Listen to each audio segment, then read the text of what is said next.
Suspense বা thriller story আপনারা সবাই দেখেছেন, কিন্তু এরকম স্টোরি আমি গ্যারান্টি দিয়ে বলতে পারি আপনারা দেখেননি।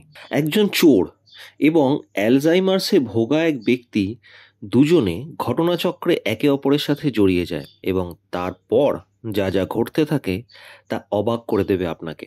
গল্পের প্রথম দৃশ্যে আমরা দেখতে পাই দয়া সদ্য জেল থেকে মুক্তি পেয়েছে। মুক্তির পরে সে বিভিন্ন জায়গায় ঘুরে ঘুরে চুরি করতে থাকে।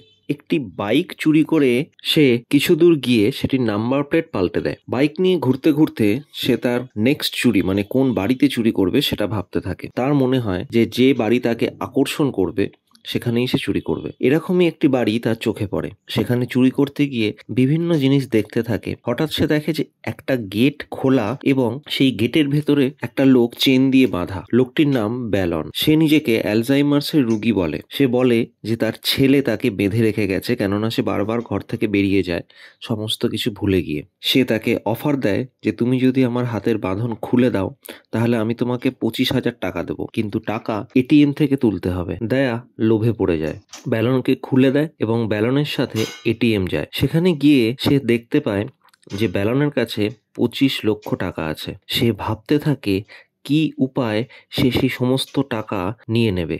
ব্যালন তার কথা মতো 25,000 টাকা দিয়ে চলে যাচ্ছিল।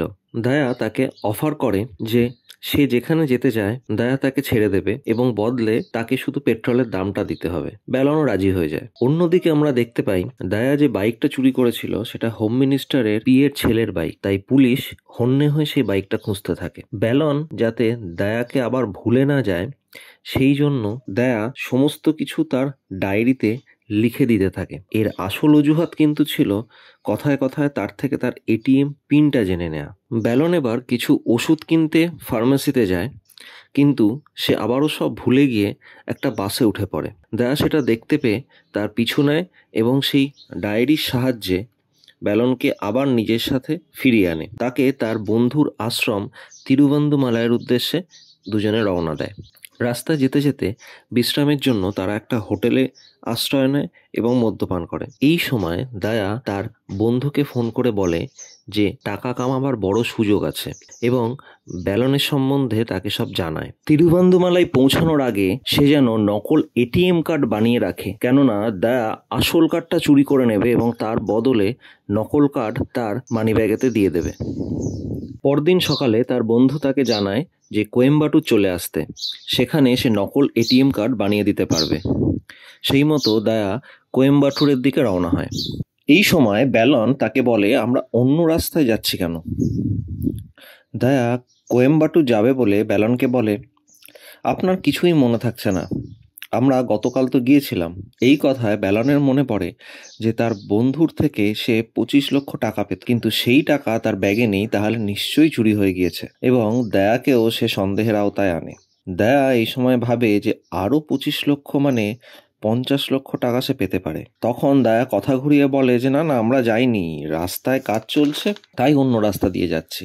রাস্তায় তার বন্ধু নকল এটিএম কার্ড তাকে পাঠিয়ে দেয়। দয়া এবং ব্যালন চারির কাছে গিয়ে পৌঁছায়। দয়া তার এটিএম পিন এখনো জানে না, তাই ব্যালনকে সে ছেড়ে দিতেও পারছে না। সে চারিকে বলে যে আমি ওনার মেয়ের কাছে ওনাকে ছেড়ে দেবো, বাড়ির লোক ওনাকে নিয়ে চিন্তা করছে। দয়া ক্যাশটার কথা জিজ্ঞাসা করলে ব্যালন তাকে বলে যে তার বন্ধু তার অ্যাকাউন্টে টাকাটা পাঠিয়ে দিয়েছে, সে ভুলে গেছিল। মেয়ের কাছে যাওয়ার সময় তারা আশ্রমে বিশ্রামের জন্য যায় এবং সেই সময় ব্যালন দয়াকে বলে একটি নাম্বার জোগাড় করে দিতে, কেননা তার বন্ধু তার কাছ থেকে কিছু টাকা পেত।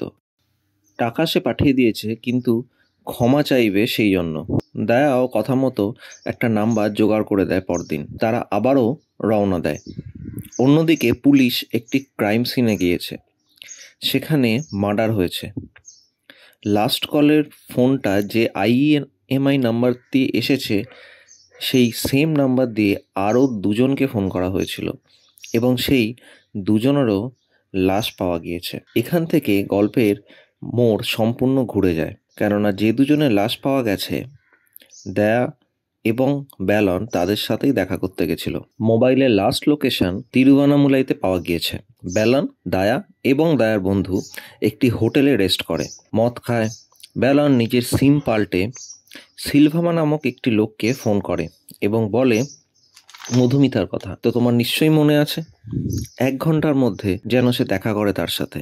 দয়ার বন্ধু মদ খেতে খেতে বলে সিম ফেলে দিলেও এখন মোবাইল ট্রেস করা যায়, এবং ব্যালন সেটা মন দিয়ে শুনতে থাকে। তারা দুজন নেশা করতে থাকে এবং ঘুমিয়ে পড়ে। এরপরে ব্যালন রেডি হতে বেরোতেই সেই লোকটির সাথে দেখা করতে। অন্যদিকে পুলিশ যে IMEI নাম্বার দিয়ে ট্রেস করছিল সেটির লোকেশন দেখানো বন্ধ হয়ে যায়। শেষ কল 5 মিনিট আগে হয়েছে। সেই নাম্বারটি পিছু করে পুলিশ নিশ্চিত হয়ে যায় আবার খুন হবে। পুলিশ পিছু নিতে শুরু করে। এদিকে ব্যালন শিবাকে মারার আগে ক্রাইম করার সময় তার সাথে আরও একজন যে জড়িত ছিল তার সম্পর্কে জানার চেষ্টা করে, এবং তাকে মেরে পালিয়ে যাওয়ার সময় পুলিশ সেখানে উপস্থিত হয়। ফেরার পথে ব্যালন মোবাইলটি জলে ফেলে দেয়। পরদিন সকালে দেখানো হয় পুলিশ সন্দেহ করছে বাইকটা যে চুরি করেছে সেই এই খুনগুলো করছে, এবং পুলিশ তাকে ধরার জন্য বিভিন্ন জায়গায় জিজ্ঞাসাবাদ করছে। পুলিশ জিজ্ঞাসাবাদের জন্য মধুরিমার বাড়িতেও পৌঁছে যায়। গিয়ে শিবা সম্পর্কে জানতে পারে যে সে মেয়ের অশ্লীল ভিডিও বানিয়েছিল, এবং শুধু নিজে অশ্লীল ভিডিও বানায়নি, তাকে অন্য লোকের কাছেও পাঠাতো অশ্লীলতা করার জন্য। মধুরিমা সেই অত্যাচার সহ্য করতে না পেরে সুইসাইড করে নেয়। তার মা পুলিশকে একটি চিঠি দেয়, এবং চিঠিতে শিবার সাথে সাথে অরুণেরও নাম নেয়, যে নামটি জানার জন্য এবং তার ডিটেলস জানার জন্য ব্যালন শিবাকে অত্যাচার করছিল। এদিকে দয়া ব্যালনকে নিজের বাড়িতে নিয়ে যায়, এবং দয়ার মায়ের সাথে কথা বলার সময় আমরা প্রথমবার ব্যালনের স্ত্রীকে ফ্ল্যাশব্যাকে দেখতে পাই। তার স্ত্রী ছিল চাইল্ড কাউন্সিলর, এবং তার স্ত্রীর অ্যালজাইমার্স ছিল। তারপর তারা আবার বেরিয়ে পড়ে, রাস্তার একটি হোটেলে গিয়ে উঠবে, কারণ তারা সেখানে মদ্যপান করবে। ব্যালনের পার্স থেকে পয়সা বার করে খাবারের বিল মেটানোর সময় দয়া লক্ষ্য করে যে তার কাছে অনেকগুলো সিম কার্ড রয়েছে। দয়া এই সময় আশ্চর্য হয়ে যায়। অন্যদিকে পুলিশ বাইক চোর অর্থাৎ দয়ার স্কেচ বানিয়ে নিয়েছে একটা দোকান থেকে। দয়া ফ্রেশ হতে যাওয়ার সময় তার ফোনের ভিডিওটা লুকিয়ে অন করে যায়। বেরিয়ে এসে সে ভিডিওটি দেখে এবং অবাক হয়ে যায়। যে মানুষটিকে নিয়ে সে ঘুরছে, যাকে সে অ্যালজাইমার্সের রোগী মনে করছে, সে সম্পূর্ণ অন্যরকম। শুধু তাই নয়, তার ড্রিঙ্কেও সে কিছু মিশিয়ে দিচ্ছে। হোটেলের বাইরে গিয়ে তাড়াতাড়ি সে বমি করে সব বার করে দেয়, এবং এবারে তার মনে পড়তে শুরু করে যে ব্যালান সব জায়গায় দয়ার ডিটেলস দিয়ে হোটেল বুক করেছে। দয়া ফিরে গিয়ে স্বাভাবিক আচরণই করে যেন সে কিছু জানে না। ব্যালনের অনুপস্থিতিতে দয়া তার ফোন চেক করে কার কার সাথে কি কি কনভারসেশন হয়েছে। সেখানে সে দেখে যে মেয়েদের ডিলিং নিয়ে অনেক চ্যাট রয়েছে। সে সঙ্গে সঙ্গে ঘুমিয়ে পড়ার অভিনয় করে, এবং ব্যালন বেরিয়ে যাওয়ার পরই তার পিছু নিতে শুরু করে। কিছুটা গিয়ে সে দেখতে পায় ব্যালন যার সাথে দেখা করার জন্য এসেছিল সে আসেনি। তারা কোনো ক্রমে হোটেলে ফিরে আসে। এখানে গল্প ফ্ল্যাশব্যাকে যায়, এবং আমরা দেখতে পাই ব্যালনের স্ত্রী তাকে অ্যালজাইমার্সের চলাকালীন পুলিশ ভেবে একটা ফাইল হাতে দিয়েছিল, এবং তাকে বলে যে এই দোষীগুলো যেন মর্মান্তিক কোনো শাস্তি পায়, কেননা তারা ছোট ছোট মেয়েদের ওপর অকথ্য অত্যাচার করে। এই শখ নিতে না পেরে তার স্ত্রী সুইসাইড করে নেয়। বর্তমান সময় দয়া রাতের সমস্ত ঘটনা তার বন্ধুকে বলে, এবং তার বন্ধু বলে যে মেয়ে পাচারের ঘটনায় দয়াও ফাঁসবে। তাই তার থেকে বেরোনোর জন্য তারা ঠিক করে কোয়েম্বাটুরে তার ফার্ম হাউসে গিয়ে ব্যালনকে তারা উচিত শিক্ষা দেবে। তারা ব্যালনকে বলে আমাদের শেষ পার্টি করব ফার্ম হাউসে, তাই একবার আগে ওখানে যাব। অন্যদিকে পুলিশ দয়াকে খুনগুলোর জন্য সন্দেহ করে ট্রেস করা শুরু করে। গাড়িতে যাওয়ার সময় ব্যালন দেখে অরুণ, অর্থাৎ যার সাথে গতকাল দেখা করতে গিয়েছিল, সে এবং দয়ার বন্ধু একই মানুষ। ফার্ম হাউসে পৌঁছে ব্যালনকে একা পেয়ে মারতে শুরু করে অরুণ। দয়া চলে আসার পর তাকে ছাড়ায় এবং অরুণকে বলে আমি সমস্ত কথা শুনেছি, কেননা ব্যালন বুদ্ধি করে অরুণের নাম্বারে ফোন লাগিয়ে দিয়েছিল, এবং তাদের সমস্ত কথোপকথন দয়া শুনে নেয়। এরপর তাদের মধ্যে মারামারি শুরু হয়, এবং অরুণ মারা যায়।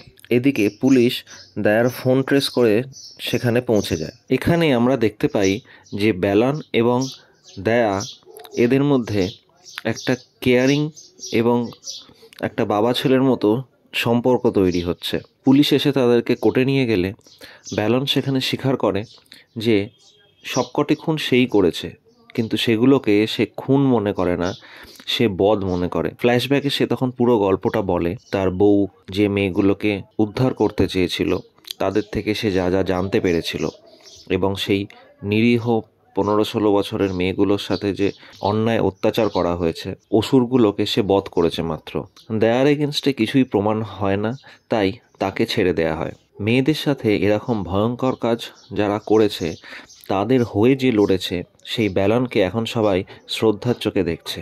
এদিকে শেষে আমরা ছোট ফ্ল্যাশব্যাকে দেখি ব্যালন নয়, দেয়াই আসলে তার বন্ধুকে মারামারির সময় মেরে ফেলেছিল তার জঘন্য কাজের জন্য, যেটা ব্যালন লুকিয়ে ফেলে, যাতে দেয়া, যার জীবন এখন অনেকটা বাকি আছে, সে নিশ্চিন্তে ছাড়া পেয়ে যায়। পুলিশ ভ্যানে যেতে যেতে জানা যায় যে দুজনেই দুজনের পুরোটাই জানতো বা বুঝতে পারছিল, কিন্তু তাদের মধ্যে যে পিতা পুত্রের ভাব তৈরি হয়েছিল, তাই তারা একে অপরকে ছেড়ে যাচ্ছিল না।